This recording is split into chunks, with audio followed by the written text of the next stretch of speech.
for me, if I ever, I've done this at various times. It's a fireside chat.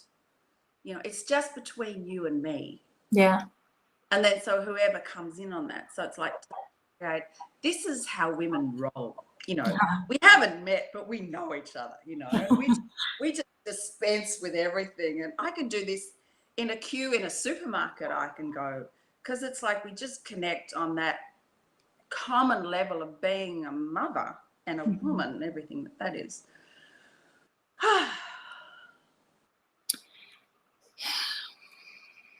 So today's episode is a special one because thus far I've felt compelled to reach out to everyday heroes who are acting from a place of necessity, needing to speak up and speak out about certain things that have been taking place.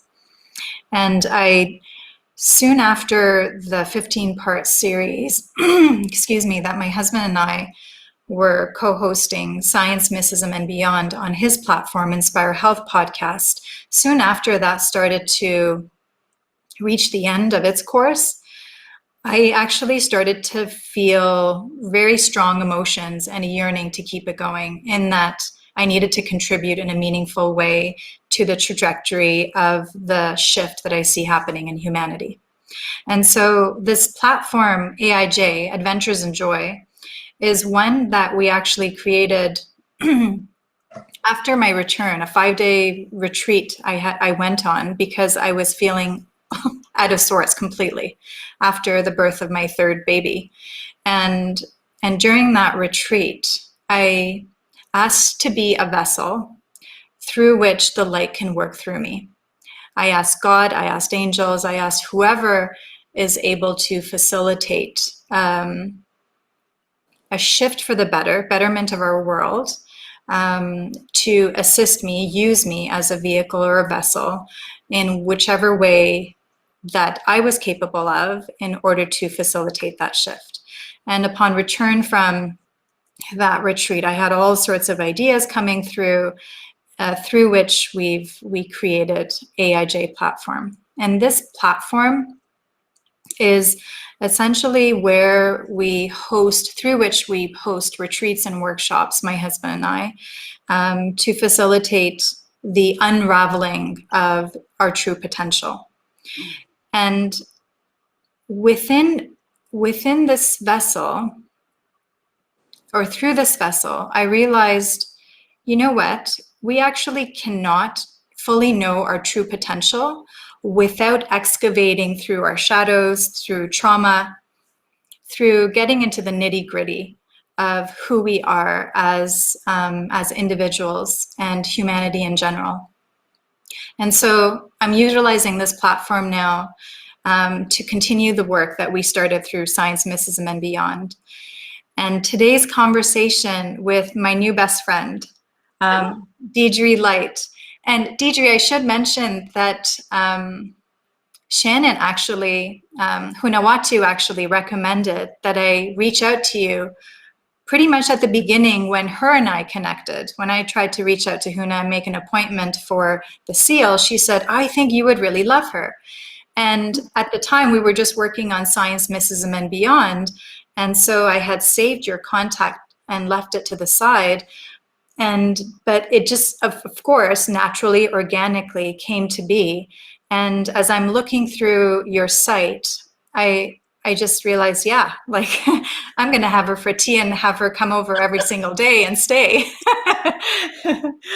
But Dee Light, I'm so honored that you would take this time to come and just have a conversation, have a discussion where we can talk woman to woman, friend to friend, a mother to another mother.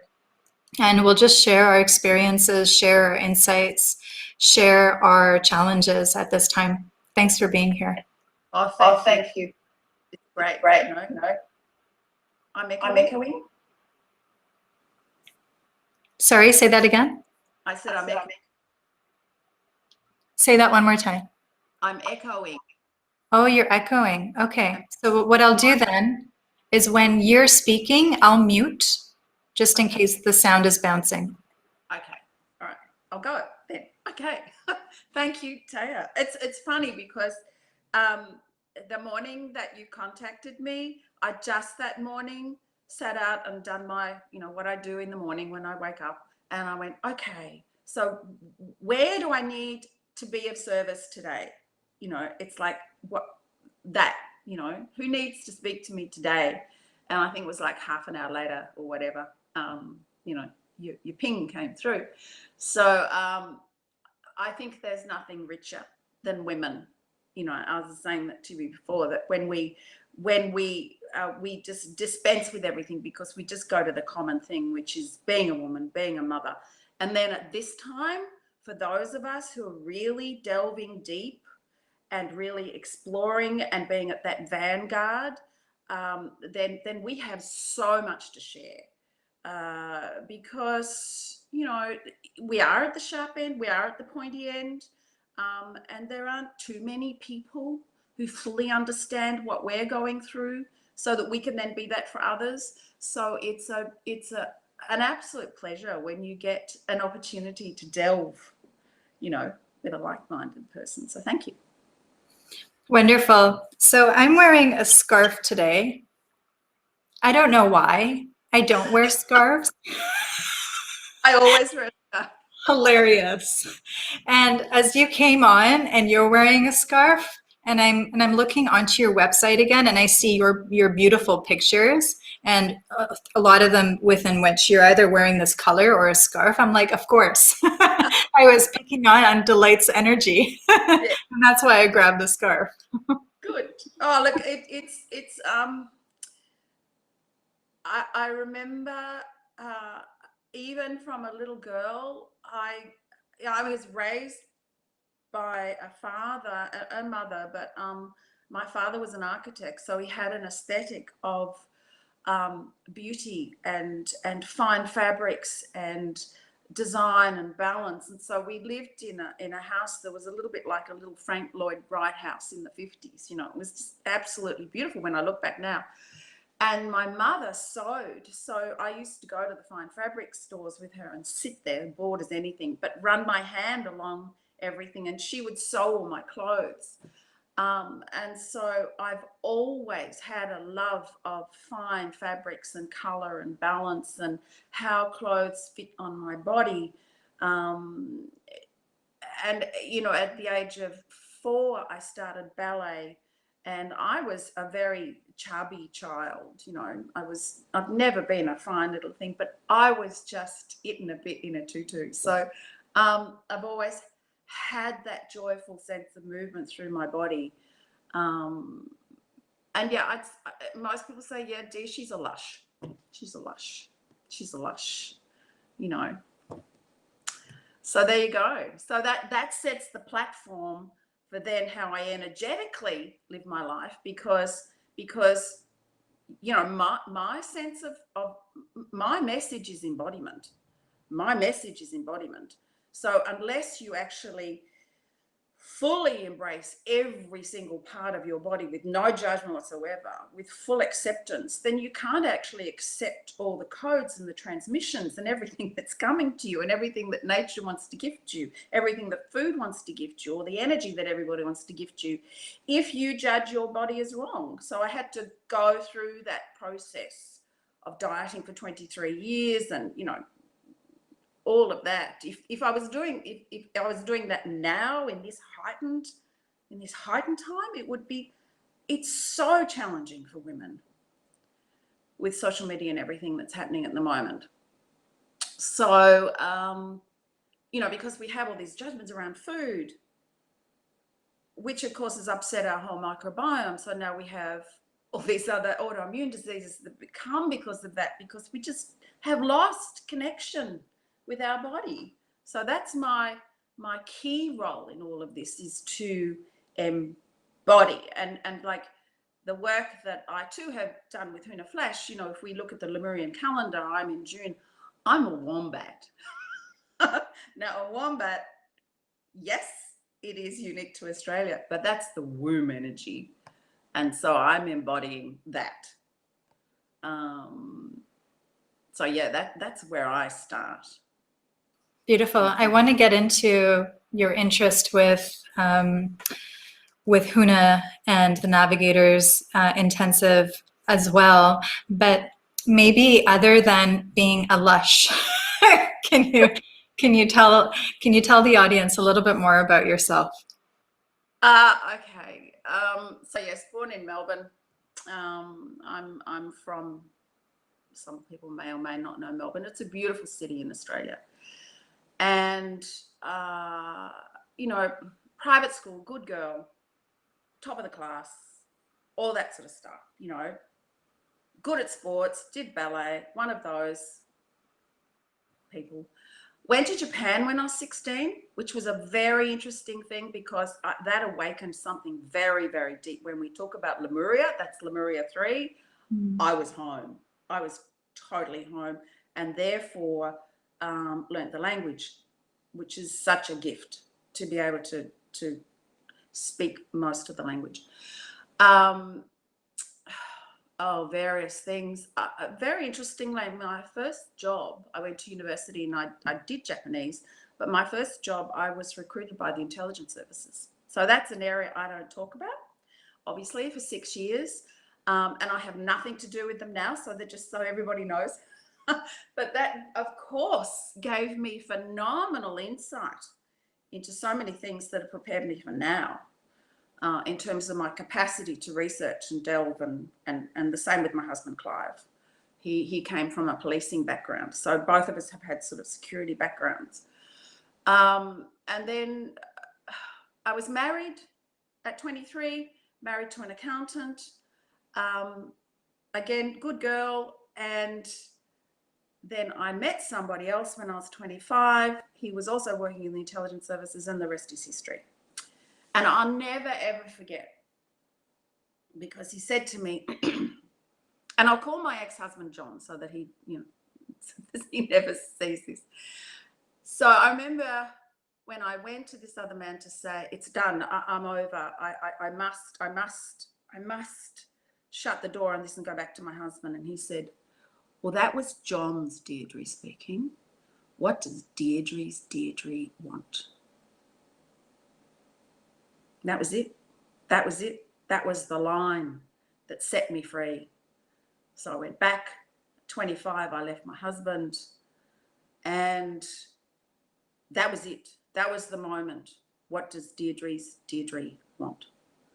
So that set me free on a sort of a big trajectory of exploring different things, exploring different relationships, but exploring me.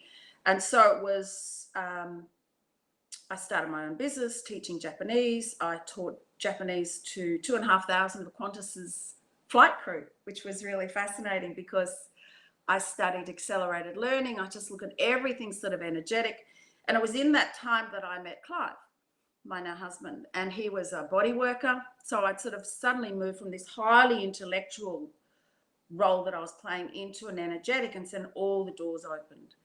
And so I did some profound work with a thing called the Hoffman process back in the early 90s. I'm not sure if it's still going. And that was the moment in which I stopped dieting, because I dieted for 23 years. And I'll never forget the first meal after I had that I ate with no guilt for 23 years. And it was like two poached eggs on a plate, and they were perfect. They were wobbly, like sort of two breasts. And I remember eating them and going, oh my God, food. and suddenly I had this connection with my body whereby it's never left. So it's that tells me what it requires as far as food is concerned. And so the other thing, this man that I did keep seeing him on and off for 6 years. I remember him saying to me, which if I could say to all women when they're young, I was 27 at the time, he said, you're going to age like a really beautiful, expensive, in Australia we have Grange Hermitage. You're going to age like a really expensive wine. And so now at my age, I think, yep, I'm going to be rounded. I'm going to be mysterious. I'm going to be top shelf. I'm going to be, you know, and it's like to say that to a woman, these are the things that I now have built, and Clive, my husband, as well. It's like when a woman owns her body like that, then the boundaries that she puts in place, you know, it's like boom, there they are. And so, you know, he's not going to honor her until she honors him. Yeah, I mean, she honors herself, you know, that sort of thing. So I met Clive. He was a body worker. But what was really interesting about Clive, he was starting to get into essential oils. So this is like 31 years ago. And it turns out that Clive's skill is a perfumer. So I therefore became his muse because he needed, you know, skin to put things on. So he'd say, give me your arm, and we'd test sort of different things. And then, so we had a shop, and living by the sea. And I said to him, hey, he said, when are you going to stop wearing all that makeup? You know, because I used to wear cover stick and all sorts of things. I said, oh, when you make me a moisturizer that works. He went, okay. So he went off. We had access to the world's finest rose oil. And Clive is like a canary down, you know, like if it doesn't get past his body, it's not going on the shelf. And he's so sensitive, so sensitive. Anyway, so he made me a rose serum out of rose damascena and rose otto. And he said, here you are, try this. The transportation of those roses was like some whole other level. He then made it into a cream. So we had the cream and the rose serum. But what he was doing, and that'd be a really interesting challenge for you to interview him one day and get him to talk about women and receiving. I had to really, he had to chip away at me. When he first met me, he bought me 18 long stem roses. I had no idea what to do with them. All right, so this is the key. So he had to chip away until I could actually roll over. And I often give that, the analogy that, you know, I say to women, because we do some work with couples, okay, so can you fall back off a cliff backwards and know that he will catch you? Do you have that level of trust in your relationship? And most women start crying. And I go, no, I want that. And it's like, okay, you're going to have to learn to receive. You know, so he very, very cleverly, with the introduction of these roses, enabled me to start receiving me. And of course, the skincare is beautiful, but it's the roses that unlock the light from the inside out. You know, you can't get that. You know, I love that, you know, radiance in a jar. Oh, that was the other thing. I did work in advertising for 3 years for a major, Ogilvy and Mather, actually. And I worked on skincare and cosmetics. So I sat on the other side of, so this was back in the 80s, on the other side of the Mirror Women. They're doing qualitative research. And so if you're in the area of skincare and you're advertising, you want to know what the underbelly is, and you're going to go there, right? So with our rose cream, I went, I'm going to go the other way. I'm going to say, you're gorgeous the way you are. So it's like, how do we honor women within that that's actually going to amplify their light even more? If I tell you you're not enough and my cream will make you better, we've already lost the plot. So since that time, you know, there are brands that are starting to do that, but it's all about obviously the intention, the frequency, the vibration, what you're feeling from that, and the integrity that brings. So putting all that aside, what was really interesting in 2008, everything started to sort of implode, and then I was getting, and I have to say, I work really, really, really closely with Saint Germain. Absolutely, boom, straight up. So he gave me, back in 2003, he said, okay, here's the plan to take your rose cream worldwide, right? So we did end up in Joyce Beauty in Hong Kong, so it really started to expand. And because I have a capacity to write and to write words, everybody thought it was spin. So what we've had to do, Taya, is maintain our frequency at this level without compromising. And so it's been, I often say to people, we've been, yelling in a snowstorm because you couldn't hear what we were saying. You couldn't receive everything that we were saying. So this has taken enormous patience to get to this level without compromise. And so so that was okay for a little while. And then, people try and rip you off. I mean, if I could, it's a whole other story, that whole thing of like, no, try and bring you back into the world of business. Well, no, my world of business is the one we're generating, okay? But back in 2008, I thought, right, we have to expand this. We really have to do this differently because I have here in my husband a genius, an absolute genius. He doesn't know how to market himself. You can't, market yourself. But the perfumes that I'm wearing are transforming me. And we roll our perfumes on with black pearls, like, hello. So it's like these have to be housed in exquisite vehicles, instruments of light. I'm going, yeah, cool, Saint Germain, that's really cool. Yeah, I've got it. That's great. How am I going to do that? Anyway, let me introduce you to, so that was 2008. This is 2021. So there's one of them. Where are we there? So this is Divine Love. Wow, that's beautiful. Yes. So she actually carries an internal vial that can carry rose oil. So it's the honoring of the very best of nature, with combining that with the genius of Clive, who works very closely with Metatron, to bring in the sacred codes from the 24th dimension, which is what the pendulums do. So we're all about accessing those highest possible frequencies, but bringing them to earth in an embodied way that's not woo-woo, that's elegant, that's graceful, that's beautiful, that's accessible. And so everything we do, and we are twin flames, which is made for an extremely robust relationship the last 30 years. Let's put the fire hose on each other. And so everything we do is about embodying the highest possible codes of light possible within this dimension as well. So we shift this dimension together. So it is about love. It is about pleasure.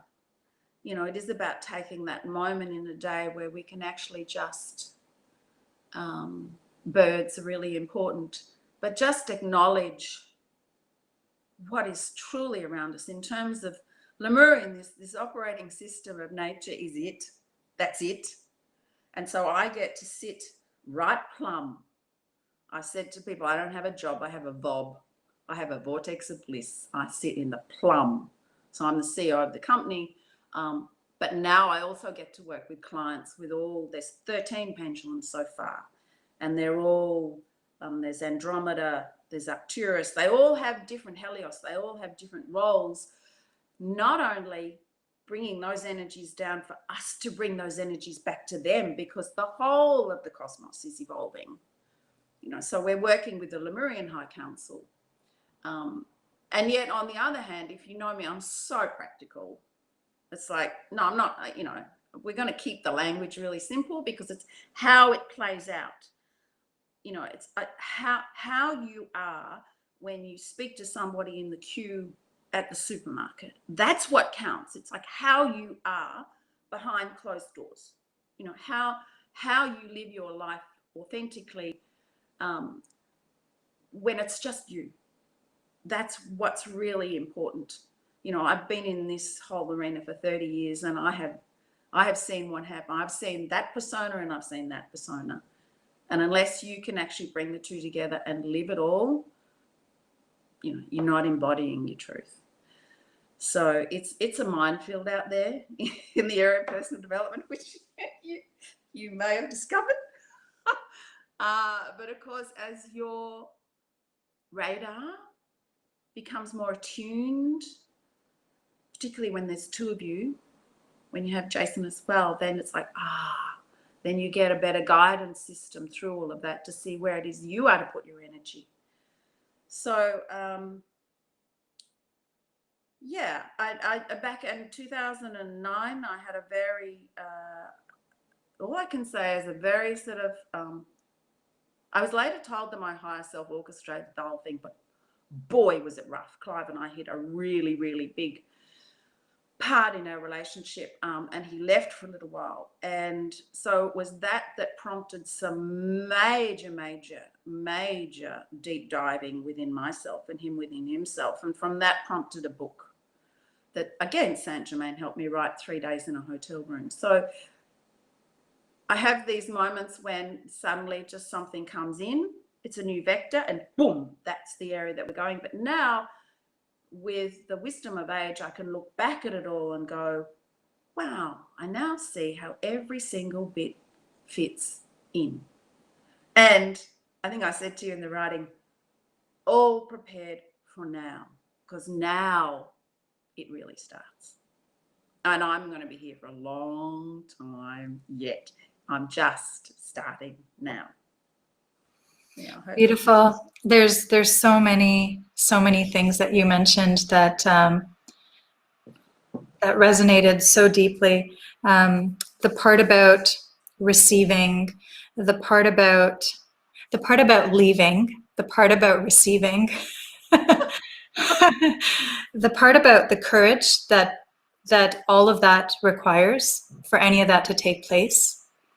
I too had experienced that as well. I went into a marriage at the age of 21, and I did it to actually get out of my household. I have a pretty challenging relationship with my father, actually, and I basically traded one character, which was my father, and for another character, which turned out to be my husband at the age of 21.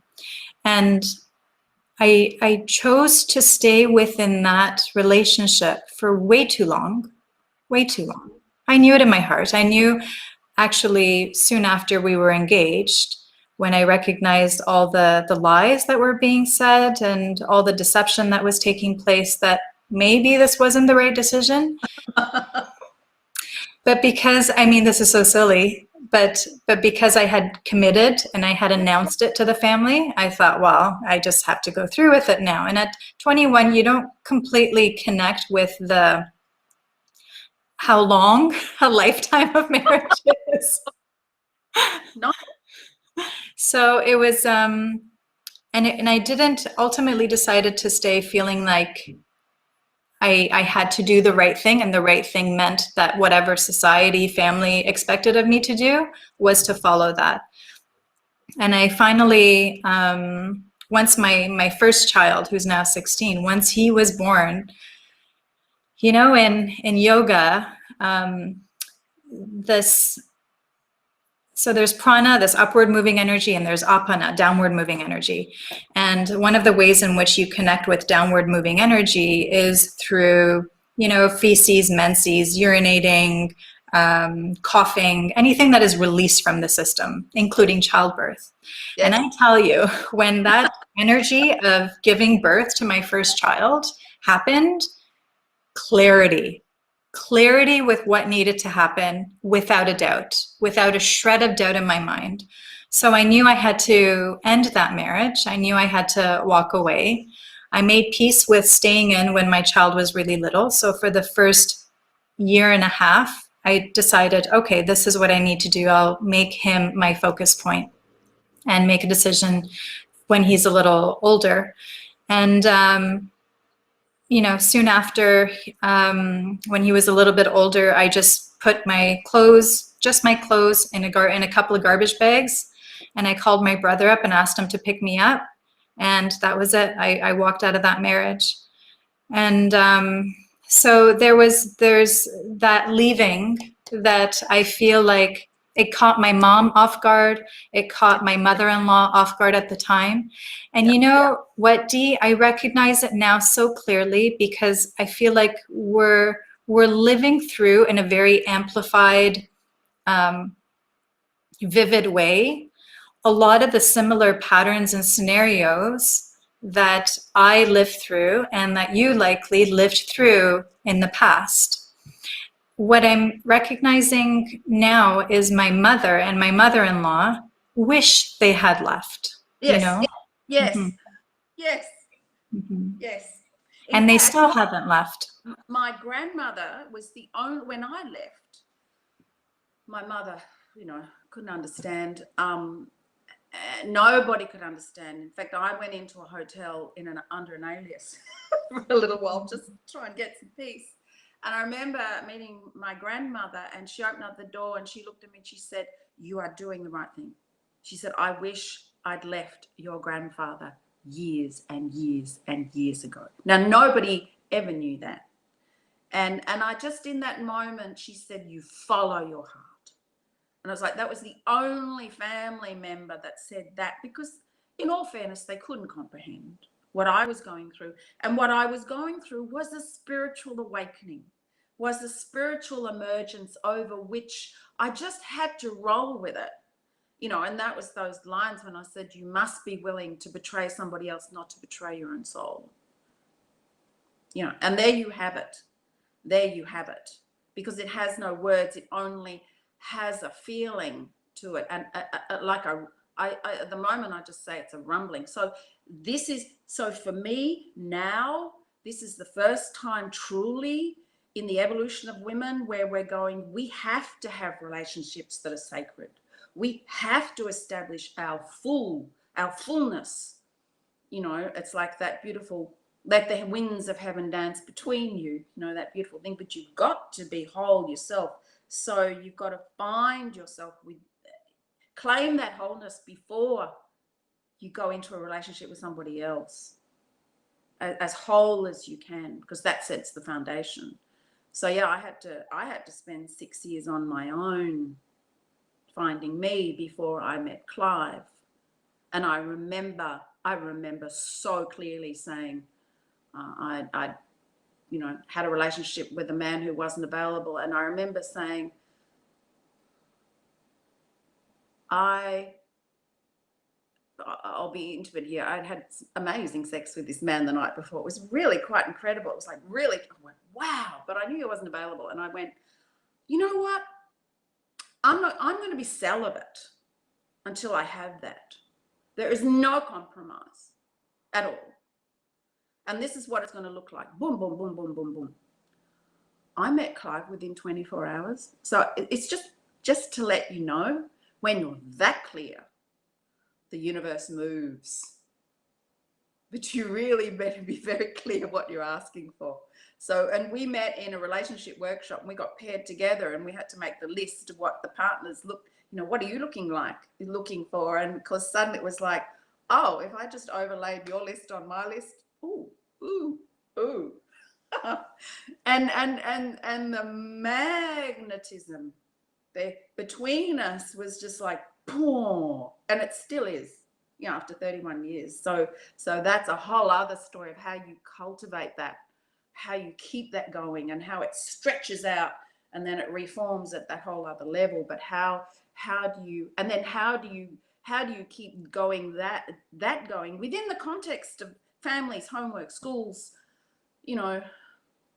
and where we are at the moment? How do you do all of that? And yet we have to, if we're going to be true to ourselves, and if we're going to have the type of relationships that I see are actually necessary and available to us now, which are these highly spiritual, evolved relationships, but that are sort of kick-ass relationships, if you know what I mean. Like they're pushing, and they're truthful, and they're provocative, but they're done within a container of something that's really safe, because you've established the ground rules of how that will look, and therefore the trust that you have with each other. So when I had that situation with Clive back in 2009, it was me. I had to look at myself for everywhere I'd been playing it small. So I claimed my big self. And once I did that, then boom, I arrived. I love that. Go ahead. Yeah, and therefore it was safe for him to then unravel and be really vulnerable, because I sent him away for 5 days in a hotel room and I said, you write. And he wrote. Like not many men, like it's like he did.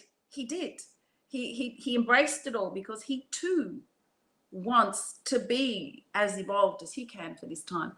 And so when we met together again over a glass of red wine, and he was able to unravel a lot of the things that he discovered, it was like, wow, look at that. And then suddenly the energy between us became palpable again. It's like thick and soupy. And so then everything went to a whole other level, and it gets tested. But now after we had the twin flame seal with Huna, that was like, let's just land your light together. Tell me about that. How long ago was that? That was back in September, I think September last year. And Clive had, so I've been working with clients with the pendulums over the last year, because as far as our business is concerned, you know, because we sort of do private aromatic salons and different things like that, you know, COVID shut everything down. So, and also to be able to access the oils, you know, everything sort of got shut down for a little while. Anyway, so Clive went, I'm going to go boom. So he just went exploring and researching for 8 hours a day, 8 hours a day, up and down through I mean, I would have to retrieve him out of a rabbit hole sometimes, but we did. So anyway, so he was following something, and then Huna's name came up, and he followed Huna, and I think it was the Tenerife one, was that one. And he went, I'm going to follow this man. Let's just check this man out. And then, yeah, so that's where it started. And then we looked, he said, we need to be sealed. And then it turned out that there was, because of, we were going to do one after the other, Huna's time got compressed, and we only had an hour. And he said, oh, do you mind if I do you together? And we went, yeah, sure. And then he went, oh, you're supposed to be together. This is a twin flame seal. And his Huna name wraps around mine. It's like he anchors my light. The when you actually see how it's said, it's beautiful. Yeah. So so we arrived together, and I feel, you know, as twin flames, there's always somebody who wants to leave, and somebody who pushes the other always, you know, so the elastic band just gets straight, it goes right out. Well, I feel like, boom, no, right now we're here for this time. And do I find him sexy? Enormously sexy. I mean, he's a perfumer.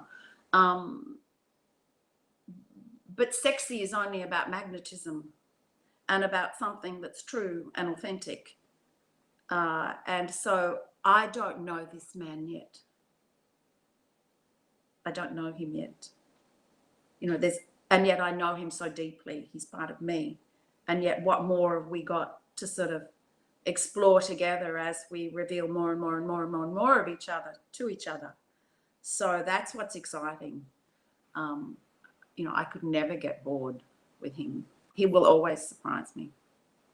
Beautiful. Makes me think of the petals of a flower as we peel away the different layers of each other. It's that rose is signature, because it's the highest vibrational, although we work with the lotuses as well in some of the rare perfumes. This signature of love, but love in a sense of really opening the heart to open to that toroidal field, you know. And but like with women, we just, it's like that dance of being you know, sort of really abandoning ourselves within the sense of lovemaking and energetics, etc. But you have to feel so safe within that to explore the energetics of bodies together. And I look at the world now, and we've got major stuff happening in Australia with sexual consent happening. It's huge. It's all in the press right at the moment. We've had incidents in our parliament. You know, it's all just sort of unraveling. So I just don't see, and this is part of my role within all this, is to educate young women around whole sexual consent, around their bodies, around the boundaries, but to do it in a way that's so inviting, that's so luscious, that's so private, and yet so elegant and so deeply intimate with oneself and one's partner. And it doesn't have to be framed in the sense of like tantric or spiritual, anything like that. This is an honoring of the body on the deepest possible levels, which then leads to great health. You know, I went through menopause with no symptoms. That's not true. I had one hot flush and I had a great naturopath, a great homeopath. So that's a whole other story. But then that leads to the body being able to give itself to birth in the most profound way. As you just said, you experience that's a rite of passage when you give a vaginal birth. That's that rush, that push through, you really transform. And that's not happening to the degree that it could within the younger generation at all, because they're not getting this. Well, in some quarters they are, but to make it go mainstream, that's the goal. That's the goal, you know. So, you know, like for your daughters to be able to grow up with that sense of healthy connection to their bodies and their sense of boundaries, their sense of pleasure. And because every single body is different. So I will ask my body what it requires, you know, to feel expansive. So whether that's food, what sort of exercise it wants to do, how it's going to operate as its optimum. And that's led me energetically at 65 to not have a doctor, to be so well, because I know what well feels like. So if I vary off that at all, I know that I then have to get back into the tissue salts. I'm got a session with a homeopath on Saturday, so you've got to self-correct when you've got a foundation there where this is long-term health, 30 years of doing this without going to doctors, of exploring all of this. And I just see that the body regenerates itself, and when Christiane Northrup will talk about this, there's this coming into our power as we move into this next stage whereby we are well, and there's everything there to support that if we know where to look. And we're not afraid to be that. This is the thing that irks me at the moment, in the sense that back in 2009, apparently the WHO determined that the only way that your body was immune was if it had a vaccine. No, what happened to natural immunity? It's not taught.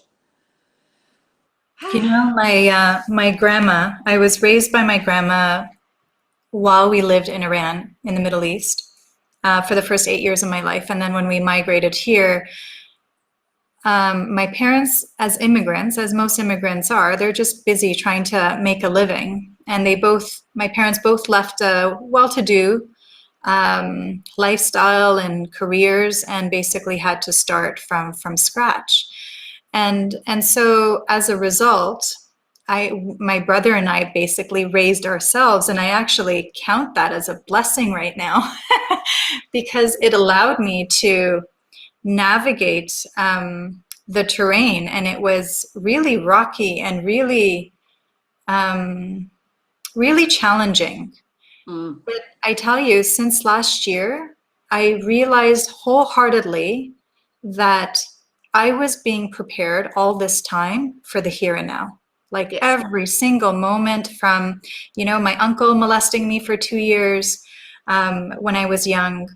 And then also there's a few other male figures. There was a neighbor within the building that we lived in where he would literally stalk me. And as a 13-year-old at the time, my heart would palpate like crazy, like mad, every time he would look over at me. And I mean, there's a few instances, but as far as where we are right now, I recognize without a doubt every single thing that we have experienced, that I personally have experienced, makes so much sense. And even when I hear of when Huna speaks of, you know, past lives, and he says, you know, you haven't only lived the saint, but you haven't only lived the survivor, but you've also lived the predator. Absolutely. We've all been at both ends of it. And that, I mean, his messages, they continue to fill me up with so much compassion naturally, just through the storytelling, through the reminders, through the goosebumps, through the tears. Like every time I listen to the man, there's an emotional, you know, and he speaks of the body being a technology. There's a natural intelligence within each and every one of us that affirms that which we're resonating with and that which we're not resonating with. Yep. And my own grandma too, like she had, her medicine cabinet was herbs. Like she would, tummy ache, headache, you know, vomiting, like she would have an herbal concoction that she would create for anything that would come up. And that was the kind of upbringing that I had. And she would pray, you know, 5 times a day. And it was never in a, you should do it too, you should come sit with me and learn that. None of that. But you just knew that when grandma was praying in the corner, she needed quiet time. And we honored that, we respected that. And, you know, another thing that when I came across Huna's content and it brought up so many emotions, and I was just like, I had to go meet him and talk to him. I also knew, like the last few years, and this intellectually, it makes no sense, but when I thought back to my grandmother, I saw her as a Native Indian woman. Like every time I would think back at her, the image the feeling that would come to me would be that she was a Native Indian. And again, doesn't make sense intellectually, but within the context of the information, the reminders that Huna is bringing forth, this gives me a context within which I can actually put the puzzle pieces together in a much more cohesive way. And again, they're not all together yet. It's all a process. But I just know that, you know, the goosebumps that form, the tears that flow, there's a truth that I'm tapping into, that anyone who is fixated on needing to understand things on a solely intellectual level, A plus B equals C, is missing out on this. Like, I feel like there's so much, there's so many nuances that we can be tapping into, and you're missing out if you're needing, you know, fake science to appease you right now. It's true. And it's like, I'll use my intellect to explain something that can be quite tricky, you know, can be quite complicated. But I must feel, you know, particularly when I'm writing, when I'm speaking, it must come up through my body. It comes up from my uterus. It comes up through my body and out here. So if I'm thinking about it, no. So it must travel up through here first. And for me, the Lemurian, you know, having lived in Japan and then speaking the login, speaking the codes, it's very, very close, some of the sounds, to Japanese. Some of the sounds are very close to Italian too, which is, you know, another Lemurian language. So, but when you're actually saying the ma, ha, ka, wa, ta, hi, you know, when you do that, and when you do the that one, you know, and you practice that one, and then there's, you know, it's like you feel that absolutely move through your body. That's not an intellectual process. And it's like to claim that and ground that and be an antenna and a receiver for that as well is what we're being asked to do within the context of you raising your children, running a business, you know, getting the kids to school. It's like, how do you integrate all of that into that? Because we can't go and live in a cave. We're not in a cave. We can't separate that energetic part of our life from our everyday life. They have to be fully integrated in the here and now. You know, that's what I've learned to do. you know, in those moments when you go, oh God, it's sports today and I can only find one of the socks and he won't be able to go and play sport. They won't let him on the field unless I find the other sock. Where is it? You know, oh my God, there's a note. Oh, that one's late and I'm going to ring up the teacher and tell him I'm sorry. You put all that in the context of being a Lemurian being, you know, from the giant times.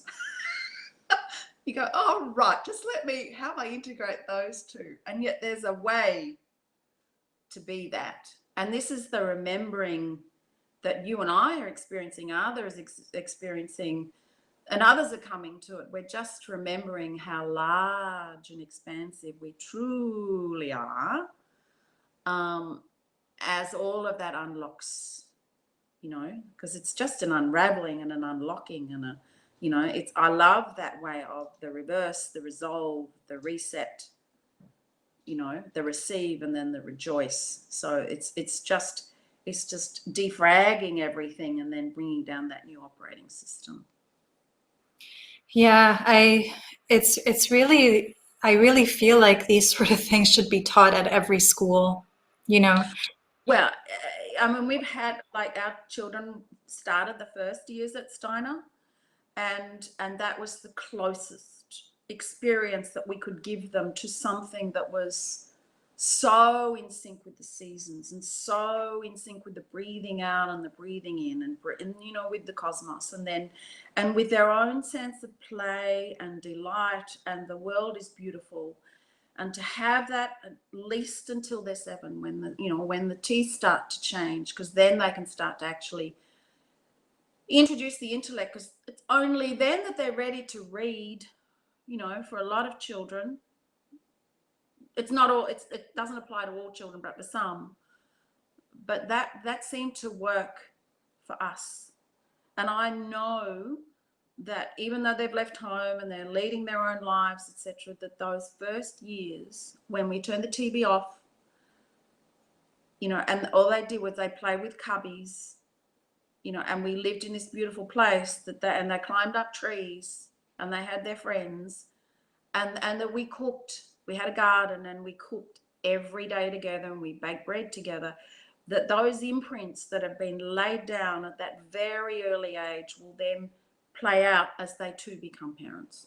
So I know that was, and the gift that we gave, that Clive and I gave ourselves, to slow down and be in the present and draw, you know, beeswax crayons just take the cake, really. And learning to felt, you know, and do wet on wet painting, because then you can't color in between the lines. That's just the best, when you can't color in between the lines. So that sort of education, even though they moved on to then an Anglican college, which was very about coloring in between the lines, they'd still had that beginning, you know. And so I would, and I know there's Montessori as well, but and now of course there's homeschooling, and they would dictate,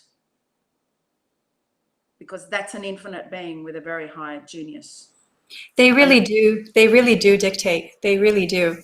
So I too had my first at Waldorf for the first 3 years. And I was going through a divorce at that time. So I managed to keep him at Waldorf one more year before my funds were completely depleted. And I had to transfer him into the public school.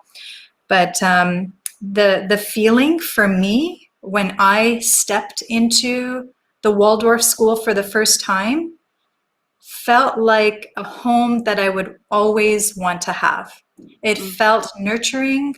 And, you know, I had just finished my first yoga training. This was back 13 years ago. And so I was raw and vulnerable and heart chakra open. And so I stepped into that Waldorf and it was like, oh, and it was like, this is it. This is where the smell, the feel, like it was the 9 senses that Huna speaks of.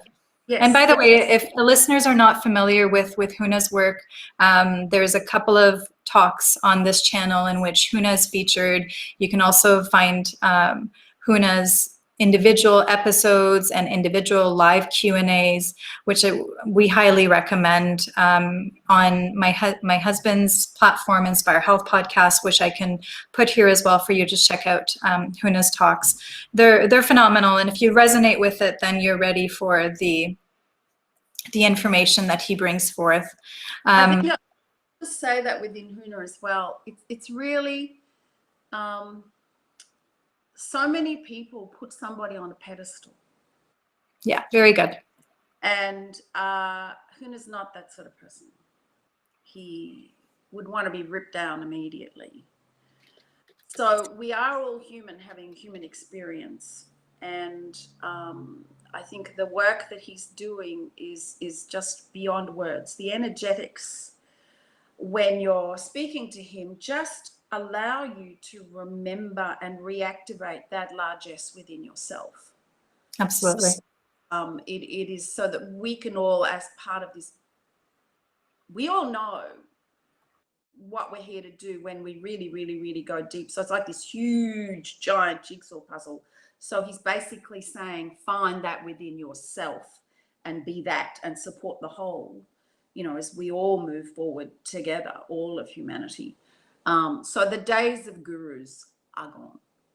Yeah, 100% agreed. Yeah, 100% agreed. And I don't know about you, Dee, but my own experiences with teachers, I would say for me personally, authorities in general, you know, I was born during a revolution in '79, which then led right to a war between Iraq and Iran. So my birth and the first 8 years of my life were within the climate where authorities were making decisions that were shady, dark agendas that were being played out, deceit, manipulation. I mean, everything that we're seeing out right now, it's palpable for me because I was born into this sort of climate, so I can pick it up. I feel like very on a visceral level.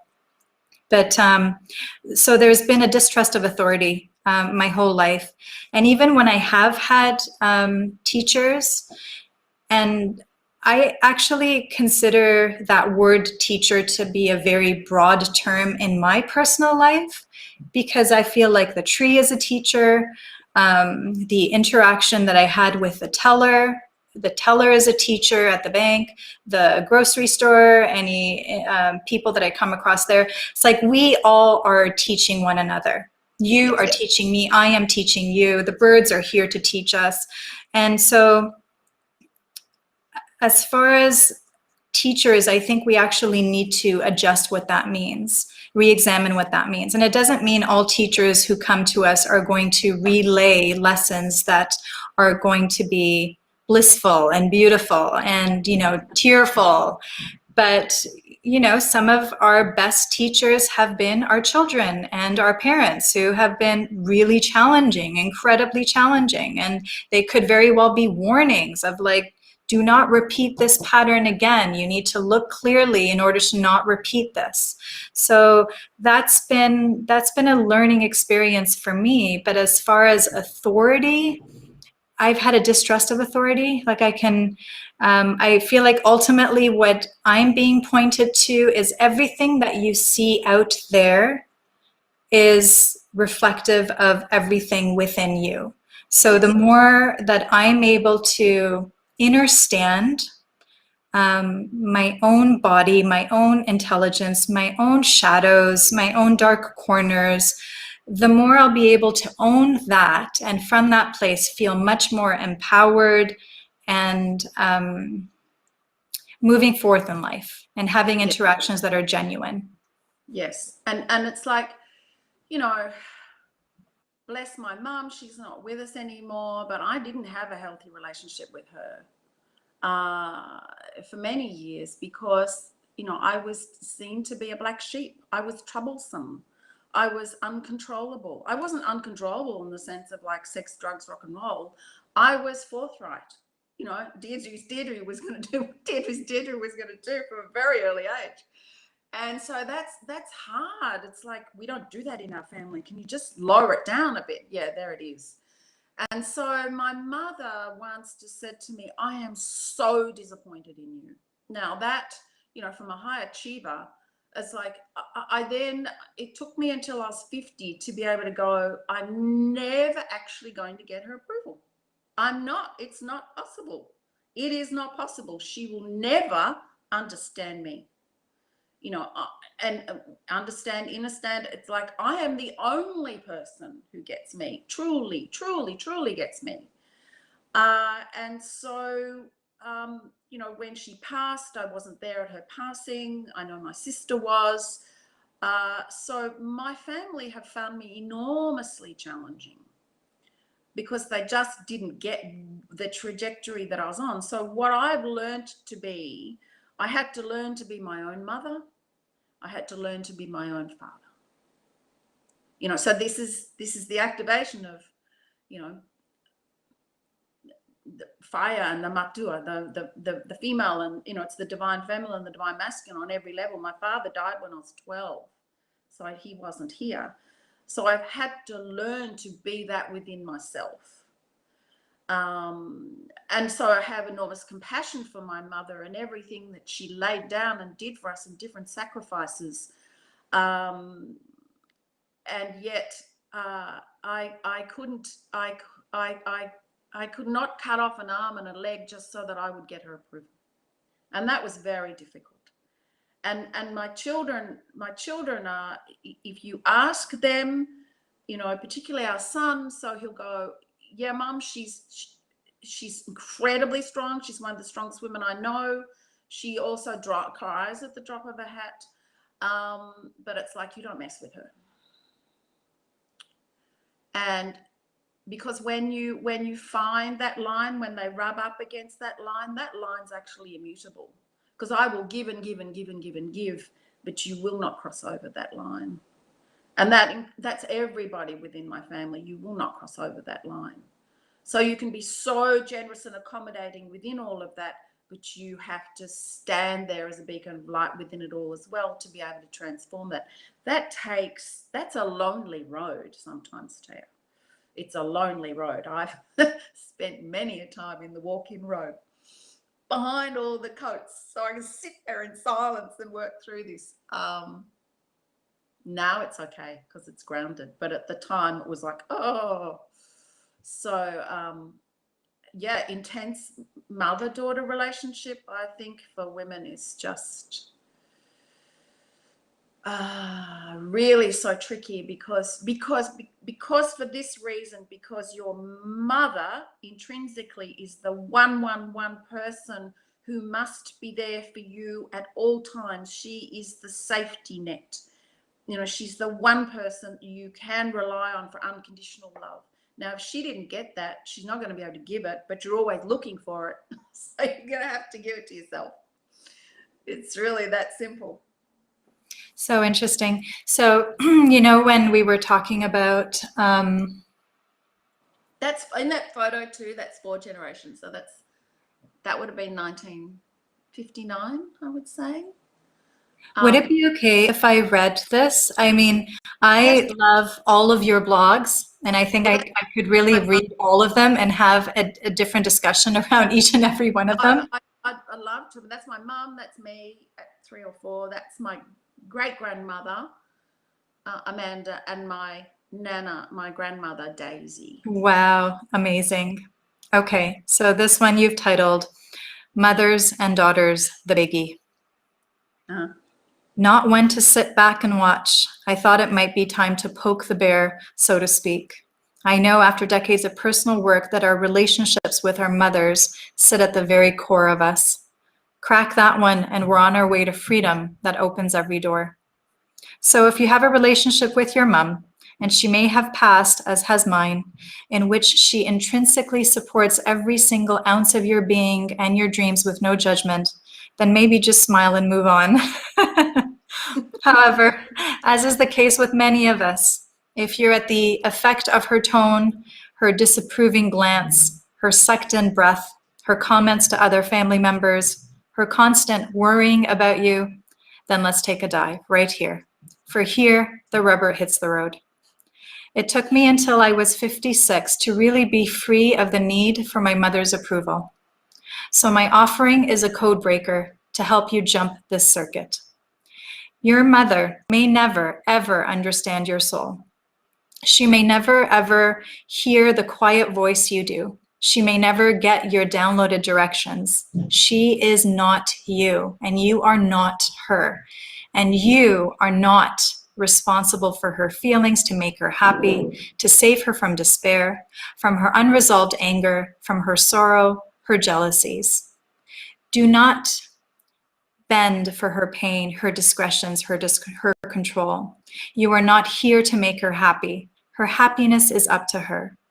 You may share happiness with her, that's different, but do not diminish yours so she won't feel bad, ever. And you must be willing to say no to her, a clean, strong, impeccable no, without explanation. That's a biggie. And you must be willing to disappoint her so as not to betray your own soul. That's an even bigger one. That's an even bigger biggie. You are of course required to have a huge heart, to have compassion for her. She too is doing the best with what she has. But that does not mean her needs are more than yours. And so the flip side is true. As my daughter said at the early age of 10, "Mom, let me have my own experience." So if you have a daughter, lean into her evolutionary edge with her, but do not control the outcome. She is already a wise old soul. She knows she's here. She knows what she's here for. So get out of her way. Be the example of what you'd love for her. Just live your truth. Let her go her own way. Hers will most likely be a circuitous route that may not involve you. You may not be the important person in her life, but if you leave all doors open and pave the way with warmth, sitting on the bed chats, an open heart, eternal patience, and strong boundaries, she will one day return as an adult whom others respect. And you'll meet her again for the first time ever anew. So take a breath, stand your ground. You are a strong woman in your own right. Activate your voice, your truth, your sovereignty. Say it out loud. I am a strong woman in my own right. And know that the world awaits your arrival with open arms. I love that so much. That was really beautiful. Thank you. And when I write,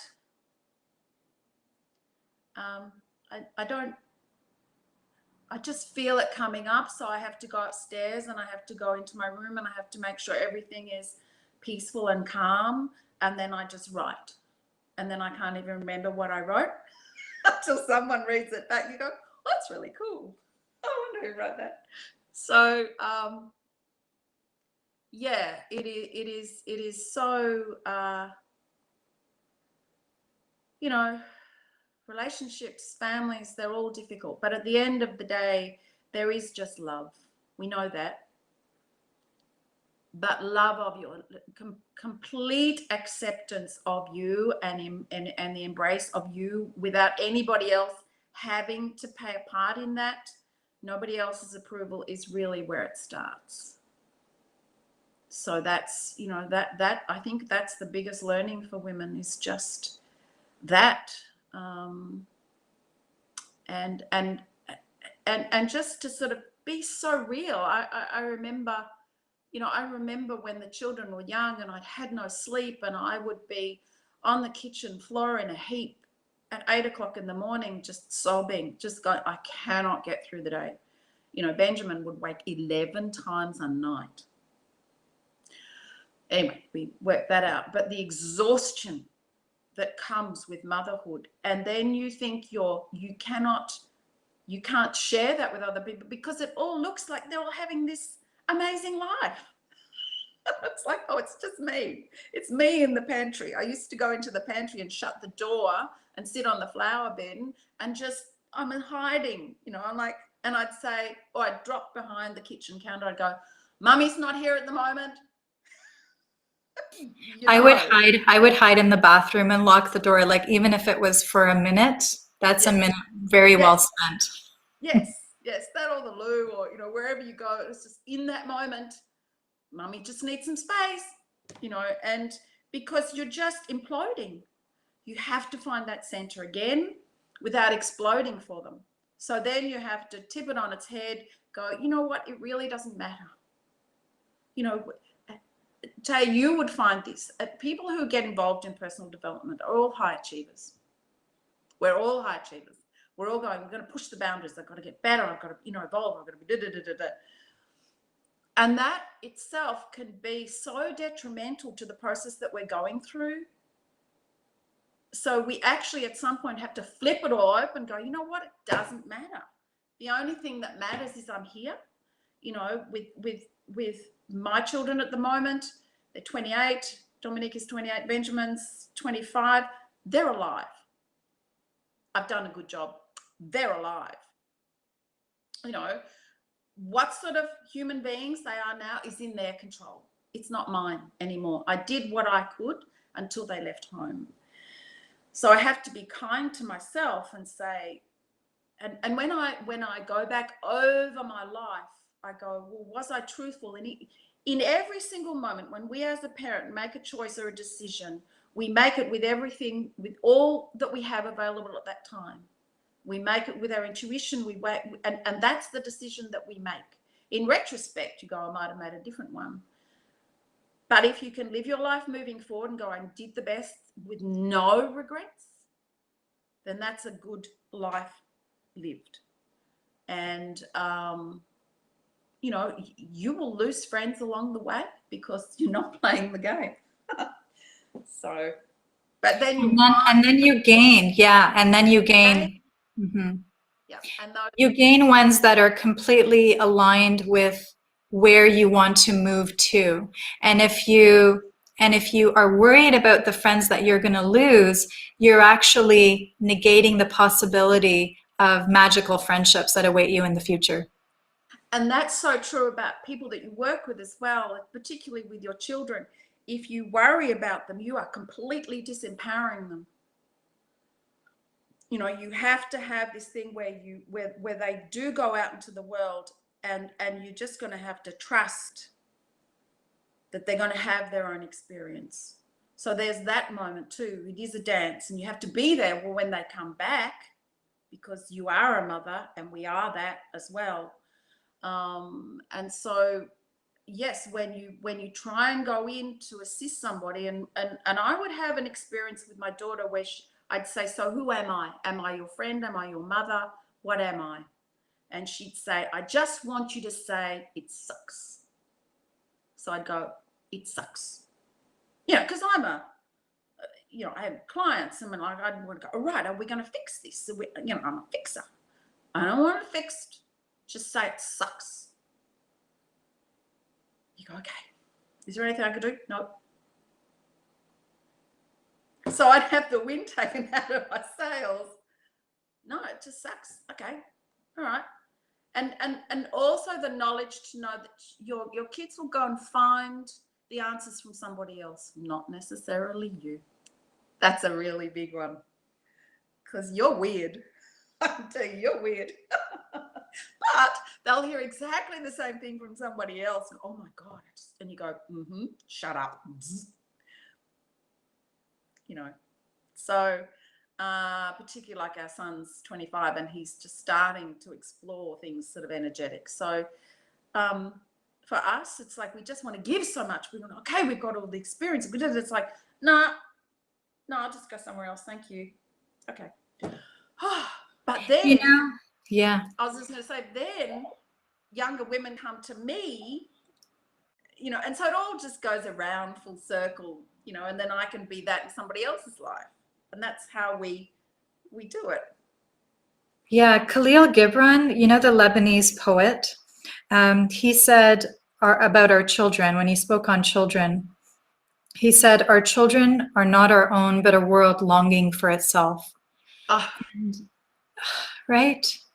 It's, and so many instances with my first child specifically, there's been instances where I've tried to protect him, or I've tried to keep him away from certain experiences, or relay to him, I've been there, done that. It's not a good move, honey. Like, let's look at other options. And I would just get roadblock after roadblock after roadblock. Like, if it wasn't his father, who has a completely, like, a 180-degree viewpoint on life that I do, then it was, as he started to develop and have his own opinions, he also started to resist me enforcing my opinion onto him. So there's lessons there for both of us, of course. But, Jason would oftentimes, my husband, he would oftentimes comfort me by reminding me that, similar to what Khalil Gibran said, that they're in this world because they've signed up to have a particular experience, to have a particular set of circumstances that they need to work through. So yes. Allow them to work out their own karma, if you will, that is independent oftentimes of yours. And that's been huge for me. Like, that's provided me with so much comfort, and that perspective, that shift in perspective, has just put my mind and my heart at ease. I think too, it's a real challenge, and I'll say this particularly with a son, because particularly because we went to Waldorf, and that sense of like bringing them back to the womb every now and then so they can experience that softness and that nourishment and that safety, and yet so then there's now that he's a grown man, his relationship with his father is so different, and he will say to me, Mum, no, look, in all fairness to you, I don't want to talk to you, I just want to talk to Dad. I'm just going to get a much better result from Dad than talking to you. Now, I can't stop being that energy, but I have to not get in the way of that relationship ever.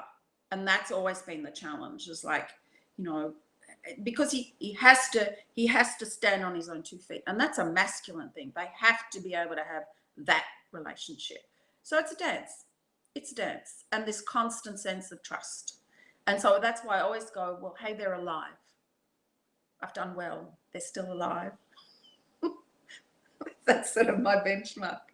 Yeah. I wanted to look at one more because I thought this was really important and timely, considering where we are right now and the shift that we're all going through collectively. The second coming. Oh, I'll just say that too. I did write that in December once, and Clive said, you can't post this at Christmas time because it's too provocative. So he made me wait until January. Oh, that's too funny. Okay. So good. He's not coming. He's not going to arrive with a trumpet fanfare, an angel gathering, a sermon on Mount. It's simply fake news. No amount of prayer, repent, church attendance, confession, coin donation, flagellation, nor fear will make him appear. He's just not coming. The world is muck. Politics blatant, banks flagrant, developers beyond arrogant. A long line of injustice, imbalance, greed, power, and lies narrows our view, contracts our thinking, pits us against each other in a survive at all cost, economic growth at all cost, win at all cost, death dive. No external is arriving now to fix the mess we're in. No saviors, gurus, Uber influencers, charismatic soothsayers. Nothing. No one. For those believers who have paved their way out of this life with gold and good deeds, you cannot buy heaven. You cannot use your power to slipstream your exit. We all are equal when it comes to facing our humanity. Money and favors are left at the door. We now know that we live in a quantum world, one of frequencies in which every single thing resonates, including emotions. And we're learning that harbored emotions can be measured too. The slow-moving, dense ones bring a decisive death, slowly pickling our bodies with shame, guilt, remorse, jealousy, hatred. Greed comes next. Survival competition, power over separation. Heavy, thick, immutable. Despondency has driven us to shop, to blow out debt, to eat too much, drink too much, to numb ours, to dive our shallow, tear deep into our feet to trample on kindness in concrete cities that crush our spirit. And he's still not coming, because that's not what's planned. Contrary to what the patriarchal priests in rich red robes would like us to believe, we cannot admit our sins enough to bring him back. Religion is done. Ritualistic ceremony delivered from a pulpit has its days numbered. Dominion over the truth is now over. Corrupted messages now exposed. For now we have reached the truth tipping point, the point of no return. The fulcrum is touched, the tide is turning, for we the people are coming into the light, our own light, our own newly shiny, Christed selves. Because our bigger selves, our huge selves, our self that observes, our self that is calm, that is kind, that is wise, that is unwaveringly still, is taking over the bus. We have a new driver. Belief systems are crumbling, spiritual ethics are dissolving, all the scaffolding that holds all our hurts, our hates, our anger, our shame, our guilt is buckling, and we are setting ourselves free. We are beginning to choose love over fear, sharing our scarcity, collaboration over competition, kindness over cruelty, making things matter over relinquishing care, support over power, patience over push, us over them, light over darkness, peace over war, and stillness, just being still to hear the warm hum of silence that underpins it all. We have stopped spinning long enough to see that we are the very things we've been waiting for. Nothing wrong, nothing to fix. We are the second coming. Each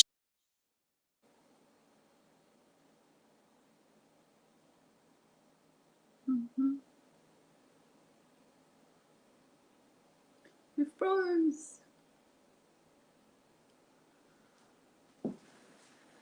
and every one of us. Jesus came down, spiritual dogma, gold-laden pulpits. Christ consciousness is quite simply unity consciousness, where we recognize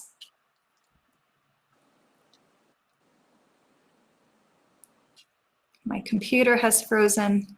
Ah, Oh, that hit it over the top. It froze. Christ consciousness is quite simply unity consciousness. We recognize with knee-buckling humility that we are all equal, that we are all the hands, the feet, the mouths, the ears, the eyes of a jaw-dropping, huge benevolence that defies words, that we are all one. 2020 heralds a new era. This Christmas, focus on that which is expansive, nurturing, kind, generous. Feed what is right in this world with your appreciation, your commitment, your vision. Let your heart open with the 528 hertz hum, and let it connect with each and every blossoming, flowering heart you meet. Let there be a tsunami of understanding, of reconciliation, of walking together, of listening, of deeply holding each other's hearts to our hands to create this new earth. Jesus is watching. So is Muhammad, Buddha, Gandhi, Mother Mary, Magdalene, and your children. See you in 2020, for we have work to do. wow. How did I? And little did I know. Yeah. That was beautiful. That was beautiful. You know, we talk about the Buddha and what he said, apparently, that Buddha simply means, for those of you who don't know, the enlightened one. And he apparently said that the next Buddha, the next enlightened one, will be Sangha, will show up as community. Sangha means community. And I'm seeing this right now. It's a collective rising. It's a collective coming to. And even with this piece that you so beautifully captured here, it's that light is within each and every one of us that we are rejoicing within and rising up to. I think I'll take you back to 1983. I had, and I was working in the intelligence services at the time, and I did write about it in the book I wrote. I woke up one morning and I thought I was Jesus. Now, and this is all in deference to everybody else. Oh, here she goes, whatever. But I did. I thought, wow, this is so cool. And it was like, I remember getting on a tram and like everybody backed away from me. So my whole energetic field must have been huge. And I remember sitting there, like almost like watching my fingernails grow. You know, I was sort of in this sort of, I've never taken drugs, so I don't know what that's like. But it lasted for 3 days. And I would get 3 hours sleep and there'd be all these information coming through. And I was just like, wow. And I'd be in a taxi and I'd be telling this taxi driver everything. I'd go into work, into the intelligence place, and I'd hug everybody and told them everything is going to be okay. So as at the end of 3 days, it came down. And I remember thinking, because I had no reference point whatsoever. And I remember thinking, I want that with my feet on the ground. And I remember it took 25 years after that. I remember our son had fallen out the window and we were coming back from the hospital, having spent a week in, you know, that's a whole other story. But I remember coming past the glass house lightings here and the sun was coming through. It was a sunset. And I remember in that moment going with such gratitude that our son was alive. And I remember thinking, I have that with my feet on the ground. And so in a reading that I had with this woman in America, sometime later, I said, excuse me, just going to put a word out to Lord Sananda. What was that? He went, yeah, I oversold you for 3 days. Oh, okay. He said, I had to give you a sense of what's coming. So when I write from that place. So what's coming is just beyond words. That's incredible. Thank you. Thank you for sharing that. Yeah, and it just, you know, I had no reference point at the time. You know, I went to a Church of England school. And I remember the communion that I had with birds and animals. And I would sit out on the balcony and I was just with the stars and everything. It was so clear. It was so clear. And it was this sense of, now I know to be unity consciousness. But all I wanted was everybody else to feel what I was feeling.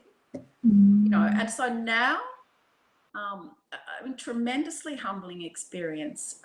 But that is what we're all going to experience. You know, so I won't shy back from what I've been given over the last 30 years of experiences. I'll lay it all out on the line. It's like, okay, I said the other day, I got my cosmic big girl panties on. Right, here we go. Rubber hits the road. Where are we going with this? So I will be that energy now through all the support I've had to be that for others in their lives as we all move together. And it's like, for me, one of the areas that I am so keen to work in, particularly with the work I do, and one of the areas I've been told I'll be working with, is to work with CEOs to create ascension vortices in companies. You know, so as you bring businesses up, then, and it has to start with the people at the top, but you bring everybody into that environment. So it's not only the products that you're doing, the services that you're doing, but all the people who work with you. You unlock their genius by creating this ascension vortex within a company. To me, that is like where we're moving with energetic work that's leveraged. We have to move to bigger platforms now. But it's like when we move into those higher frequencies, we imagine, and this is everything for everyone, everywhere, every day. This is it. This is it.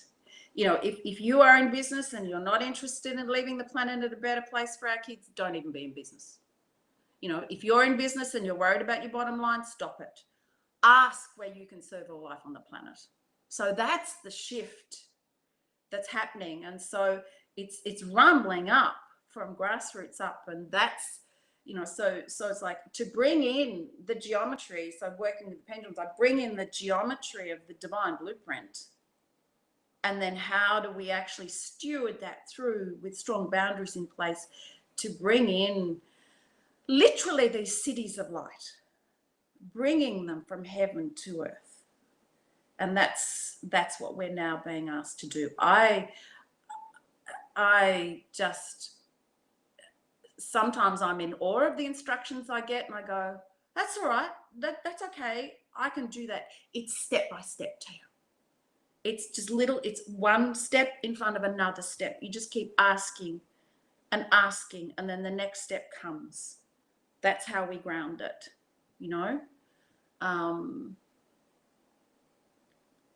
and also be kind to yourself by having some nice clothes. And, I always wear a red lipstick. And how do you keep it real as well and keep yourself,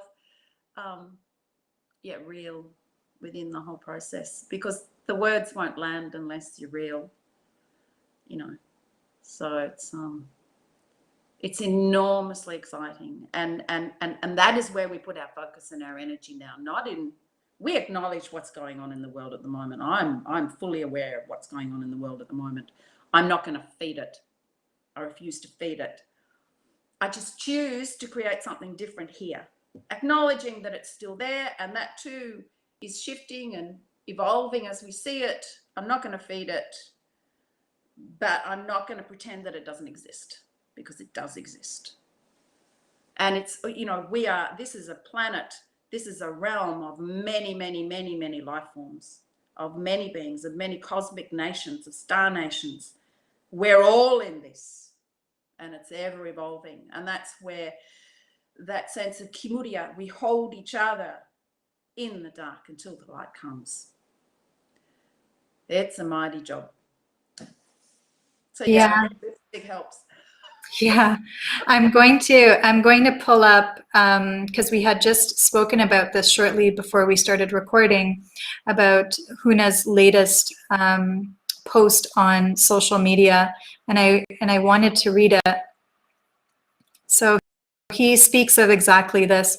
So I'll give a quick little preface for this, and maybe you could speak of it too, which is very similar to what you had just said. For me, is that there was a time where I felt like I very strongly needed to bring attention to the dark. Like my husband, Jay, his focus from the get-go has always been, what can we do? Where can we draw our attention? What could be positive? What could we shift it to? But it's almost like, even within our relationship, and we harmonize each other really well that way, because we bring different aspects to things, and we constantly challenge each other, not in an aggressive way at all, but it's like, so he knew, for example, that I could be stepping up and speaking up on a platform like this. And he kept suggesting, he's like, honey, why don't you do this? And I would get angry. My insecurities would come up, and I would just get angry, like my heels in the ground. There's no way. So he would back off, and he was suggested another point. If we were having a conversation, he would say, well, that's a really good point. Wouldn't it be great if you kind of put this out there? But it was at that point too much about me, the ego, the Taya, and filled with insecurities, filled with fear of judgment and all of that sort of stuff.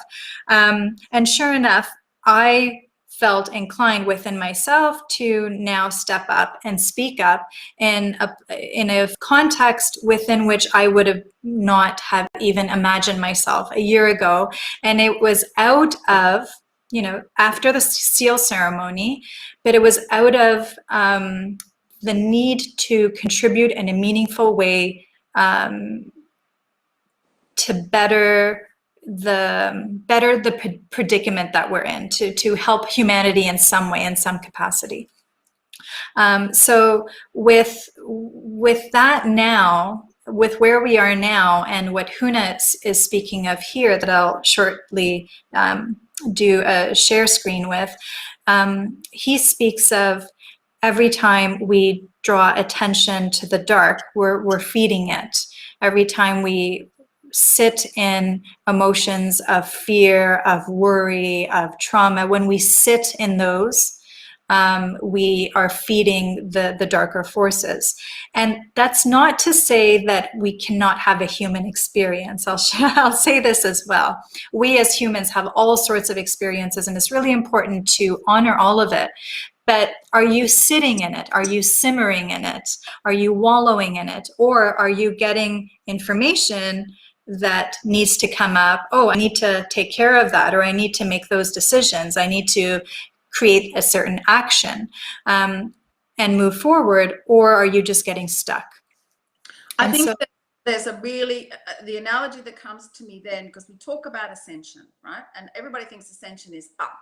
Ascension is descension. So it's the descension of our higher self, integrating that within our bodies to ground that here on earth. Then there's another element, which is what some of us have been going through these last 12 months, which is the horizontal expansion, which is like taking in everything that's been going on. You know, as dark and as gruesome and as horrific all of that is, we have to acknowledge, as you know, if we've been here for millions of years, that yes, that is an element of ourselves that we have to integrate. So I look at the beings that are carrying out atrocious, horrific things at this point in time and simply going, that is how they live. Okay, that is who they are. They are devoid of this. They want to experience this. Do they? Do they not? Let them know that they have a choice. And so by me, anything that I resist persists. You know, that little chestnut that we know about for a long time, but it's true. So if I resist all of that and go, oh, it's absolutely horrific, it's like I would just rather, when deep water, become a diver, explore it, look at those frequencies. Oh, that's that. Ooh, okay. No, I know in your name, your Huna name, that you have the pucker. You know, that shield. Know when to bring your shield up. Know that is actually really important as well. You know, but we're all in this. We're all in this. So I would rather know what's going on, but then where I put my energy in conjunction with the higher energies is where I choose to be of service. And you know, I might get different instructions for that, because as you said before, it's not about you. It's not about, so the moment, and this is why you can now speak freely and we're having a really great conversation, because this is not about me. It's not about you. You know, if I was to think, oh, I'm a public speaker or whatever, you know, at various times, then you get very self-conscious and you can't be that. So it's not about me when we speak. We're doing it for the whole. And yeah, so I think that probably covers it. But it's to acknowledge. I want to expand it as far as I can to see what's going on, because at some point it's coming back in. It's resolving, I think, and it's almost at that point now. You can feel it going, oh, let's go in, and then everything's starting to reveal, and then we will be there to assist those people who haven't seen this, so that we can be there to assist the evolution as we move forward. That's our role. Beautiful. Thank you for that. So Mautataki, Huna Flash on Facebook, known as Mautataki. 1212, fear creates adrenochrome. Be aware that when you give into the low vibrations from the effects of the media, from the stresses that society may bring to your house, to your heart, this is aligned to the agenda that is designed to produce fuel for the dark ones. When the breath is made unsacred from fear or talk of war and fighting, it is a highly desirable food for those who are stealing the children. These dark ones can glean what they need at the fractal level from your lower vibrations. Ever wonder why the babies cry when they enter? Not when they are hungry or in need of nature's call. They also detect the fear vibration in the field. As we are anchoring deeper into planet Huna, Matea, we are defeating the dark agenda. So keep up your positive vibrations and your joy. And from the knowing you're able to defeat these dark ones and their agenda, be the ceremony or do the ceremony of light. Tickle the light. I like that. Tickle the light.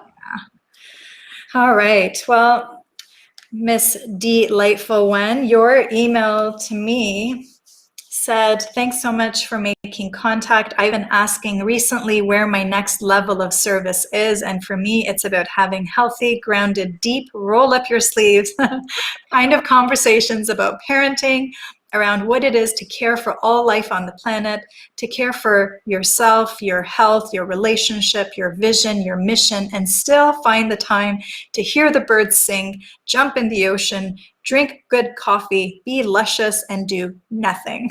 No biggie, as you know. Have a really nice glass of Pinot in there as well. So, wonderful. yeah. That was, it's such a, of course we had to get together, connect and chat. I should have just listened to Huna Watu from the beginning, but this is an organic raveling that happens when you allow things to kind of take place on their own. Thank you so much. Thank you so much for your time. Well, thank you to everything that you're doing, and yeah, to have the courage to do this, and thank you to Jason for giving you the really big nudge. Absolute natural, so I so appreciate it. So your book, I'm going to share the screen here. Your book is called The Gorgeous Revolution. And can you, Deirdre, can you tell us where people can find you, can connect with you on social media, what your website is? Yeah, so The Gorgeous Revolution is where I write. And so that's, so the book is on that one. There's also an audio of the book as well. So where I really play with Clive is manifestooflight.earth, manifestooflight.earth. But where I really play is on Instagram. So at Manifesto of Light, all one word. I've got 2 Instagram pages up there, one which I don't know how to take down, so don't look at that one. I'm not really all that techie. So at Manifesto of Light, because I do videos up there, I do transmissions with the pendulums. So you can actually go and experience the pendulums. Some people are using that for their own healing and expansion at the moment. They're all free up there, a 10-minute session to experience them all. So I'm just being guided to do that. And I'm getting the hang of this social media without letting it dictate my world, you know. So for me, it's about putting some beauty out there, some beauty and some calmness and some humor. Try and use my humor as much as possible. And some kick-ass sort of like bringing people back down to earth when necessary, to just remind them, like as in my writing, why we're here, that we have got this. We have got this. But we only have it really, really well when we all build community. So that's it. It's community. And we have community online. We have community in our direct neighborhood. It's children that create community the most. You know, if you think of all the people you've met through your children that you otherwise would never have met, you know, and they're some of my longest standing friends, the ones I met through my children. So, yeah, build community. And thank you. Thank you. Beautiful. My pleasure. Thank you. We have a wonderful, I think as people become sealed, as people step into their light in whatever way they do it, you know, then the revelations, and as people come on board and as people wake up, and it's almost like this sense of grace descends upon each person, and like bing, bing, bing, bing, bing, bing, bing, bing, bing, and then we get to the 100th monkey, and then boom, off it goes. And it's like, where I see us in the next 5 years, 10 years is just unrecognizable from where we are at the moment. We have to go through this process. We know that. Yeah. Yeah, beautiful.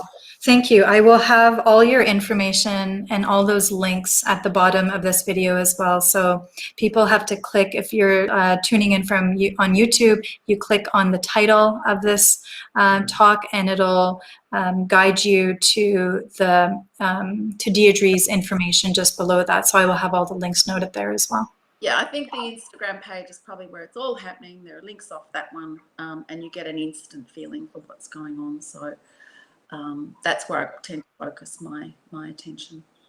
Perfect. Thank you. Thank you for the inspiration in more ways than one. Thank you for your presence. Thank you for your courage. Thank you for your voice. Thank you for your light in action. You're lighting so many people up.